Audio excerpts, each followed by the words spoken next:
Hello, আসসালামু আলাইকুম। আজ আমি আপনাদের জন্য নিয়ে এসেছি ভিন্ন ধরনের একটা dessert. Well back to my channel. সবাই আমার চ্যানেলটাকে সাবস্ক্রাইব করবেন এবং লাইক দিবেন। আমি এখানে প্রথম দুধটা ঘন করে নিয়েছি। ঘন করে তারপর এখানে আমি সাবুদানাটা দিয়েছি। আমি কিছুক্ষণ সাবুদানাটা পানিতে ভিজিয়ে রেখেছিলাম, হালকা একটু নরম হয়েছে। এখন আমি দুধটার মধ্যে এটা দিয়ে দিচ্ছি। আমি দুধটা আগে থেকেই কিছুটা ঘন করে রেখেছিলাম।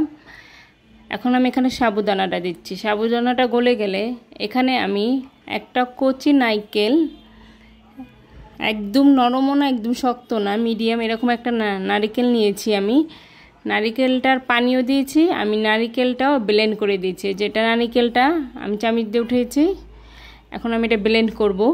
ব্লেন্ড করে আমি এটা দুধের মধ্যে দিয়ে দেব। এটা এখানে আমি নারকেলও দিব, নারকেলের পানিটাও দিব। এটা একটু ভিন্ন স্বাদের ডেজার্ট, আপনারা খেয়ে দেখতে পারেন। এখানে আমি ব্যানানাও ব্যবহার করেছি।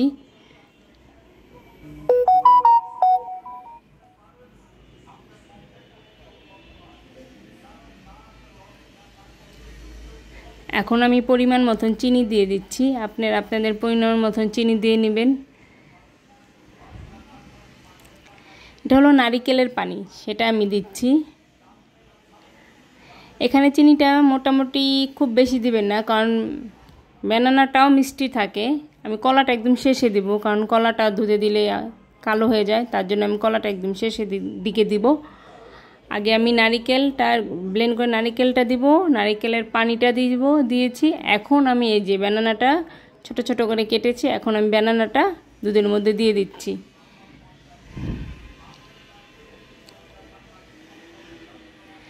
এখন আমি এটা আর কিছুক্ষণ নাড়বো, বেশিক্ষণ নাড়বো না।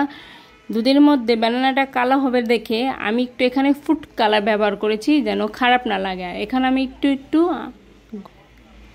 গুঁড়া দুধও ব্যবহার করেছি।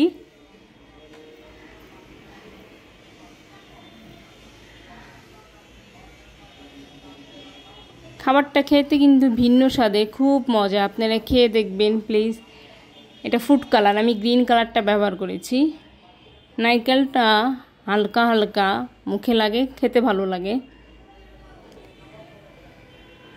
আশা করি আপনাদেরও ভালো লাগবে। এটা খুব বেশি ঘন করবেন না। আপনারা জানেন যে সাবুদানা কিন্তু দুধটা খেয়ে ফেলে, তার জন্য একটু পাতলাই লাগবেন। তারপর এটা ঠান্ডা করে খেতে হয়। যখন আপনি ফ্রিজে রাখবেন দেখবেন এটা আরও কিছুটা ঘন হয়ে গেছে।